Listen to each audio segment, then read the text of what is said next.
हम सब ने रामायण के जो ग्लिम्स है उसका आखिरी शॉट देखा होगा जो कि था पुष्पक विमान का। अब यहाँ पे ये शॉट डेलिबरेटली दिखाया गया इस चीज़ को एम्फेसाइज करने के लिए कि इनके विजुअल्स कितने अच्छे हैं और जो पुष्पक विमान है वो कितना ज़्यादा रियलिस्टिक लग रहा है।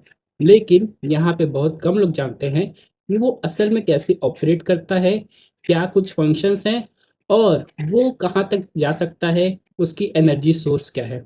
तो आज हम लोग रावण के इसी पुष्पक विमान को डिटेल में समझने वाले हैं कि आखिरकार वो चीज़ क्या है और वो यहाँ पे कितना ज़्यादा इम्पोर्टेंस रामायण में रखती है। सबसे पहले बात करें रावण के पुष्पक विमान की, तो वहाँ पे कोई कहा जाता है कि वो ड्राइवर कैबिन है ही नहीं, मतलब कि वो सिर्फ यहाँ पे थॉट के बेसिस पे काम करता है। जो यूज़र है यानी कि रावण, अगर वो सोच रहा है, वो विजुअलाइज कर रहा है उसे कहीं जाना है, तो वो विमान उसे वहाँ पे ले जाता है। और ज़रा सोचिए, ये स्पीड ऑफ थॉट के अकॉर्डिंग तेज़ भी हो सकता है। अगर रावण चाहेगा कि उस विमान की गति तेज़ हो जाए, तो तेज़ हो जाएगा। अगर वो चाहेगा कि रुक जाए, तो रुक जाएगा। यानी कि पूरा जो फंक्शन है पुष्पक विमान का, वो रावण के थॉट के बेसिस पे है। एक तरीके से हम लोग इसे high computer generated neural link connection भी कह सकते हैं, जो कि काफ़ी ज़्यादा ऐसा कह सकते हैं मॉडर्न टेक्नोलॉजी है उस टाइम की।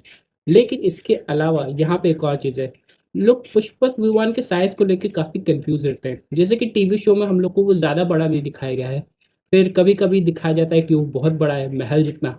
तो आखिरकार इसके साइज़ का राज़ क्या है? तो ये भी कहा जाता है कि जो पुष्पक विमान है, वो अपना साइज़ बदलता रहता है।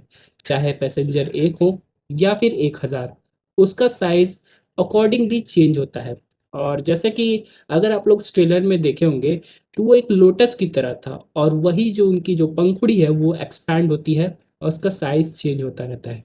और इसी तरह यहाँ पे एक और ख़ासियत है, अगर वहाँ पे 100 लोग बैठ जाते हैं, कहा जाता है 100 लोग के बैठने के बाद भी +1 यानी कि 1 सीट उस विमान में हमेशा खाली रहती है, जो कि वो इस बात का इंडिकेशन है कि वो और लोग को भी अपने विमान में जगह दे सकता है। इसके अलावा यहाँ पे एक और चीज़ है कि वो विमान ऑपरेट कैसे होता है, उसके एनर्जी सोर्स क्या है। तो यहाँ पे कहा जा रहा है कि 2 एनर्जी सोर्स है जिससे वो विमान चलता है। पहली एनर्जी सोर्स है सोलर एनर्जी, यानी कि सौर ऊर्जा। अब ये एनर्जी तो हम लोग ने आज के टाइम्स भी देखी है कि कैसे सूरज की एनर्जी को यूटिलाइज़ करके चीज़ों को इलेक्ट्रिसिटी में कन्वर्ट किया जाता है, यानी कि उसकी एनर्जी को यूज़ किया जाता है। दूसरा यहाँ पे एक वैदिक इन्फ्लुएंस है, मंत्रास। वो विमान मंत्रास से ऑपरेट होता है। अब ये सुनने में काफ़ी इंटरेस्टिंग लग रहा है कि आखिरकार विमान मंत्र से कैसे ऑपरेट होंगे? तो उसके पीछे भी उन लोग का होगा कोई वाइब्रेशन फ्रीक्वेंसी होगी, जिससे रावण के शब्दों से ही वो ऑपरेट होगा। एक तरीके से इसे हम लोग कह सकते हैं रावण का सिक्योरिटी, यानी कि अगर रावण वो कुछ मंत्र उच्चारण कर रहा है, उसके बाद ही वो विमान ऑपरेट होता है। और ऐसी बहुत सारी डिटेल्स है जो शायद हम लोग को रामायण की मूवी में डिटेल में बताई जाए। लेकिन शायद यहाँ पे एक और चीज़ है जो कि बहुत कम लोग जानते होंगे। हम लोग ने पुष्पक विमान को हवा में उड़ते हुए देखा है। जब भी जैसे रावण जा रहा होता है, तो उसका विमान हवा में उड़ता है, फिर धरती पे उतर जाता है। लेकिन वो विमान का जो मोड ऑफ ट्रांसपोर्टेशन है, सिर्फ एयर नहीं है, बल्कि वो ज़मीन पे और यहाँ तक कि सबमरीन की तरह पानी के अंदर भी चल सकता है। यानी इतनी ज़्यादा खूबी है इस विमान में।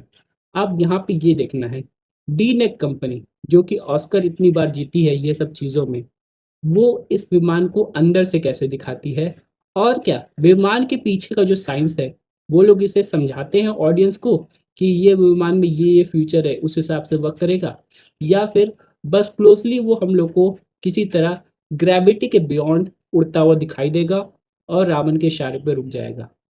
लेकिन इसके आगे हम लोग को बहुत सारी चीज़ें पता चलेगी, जैसे कि विमान पहले किसके पास था और रावण के पास कैसा आया। सोने की लंका की बात करें, तो वो पहले कुबेर की थी। रावण जब अपनी शक्तियाँ हासिल कर लिया, तो वो कुबेर से वो लंका छीन लेता है। तो यहाँ पे कहा जाता है कि पुष्पक विमान भी कुबेर का होगा। और बहुत सारी डिटेल्स है जो कि हम लोग को अगर रावण के साइड की ओरिजिन बताई जा रही है, तो हम लोग को पता चलेगी। कहा जा रहा है कि रामायण पार्ट 1 में हम लोग को रावण का सीक्वेंस दिखाया जाएगा कि कैसे उसका था सब कुछ और कैसे उसने इतना बड़ा पावर्स हासिल की। और यही चीज़ सुनने में काफ़ी इंटरेस्टिंग है।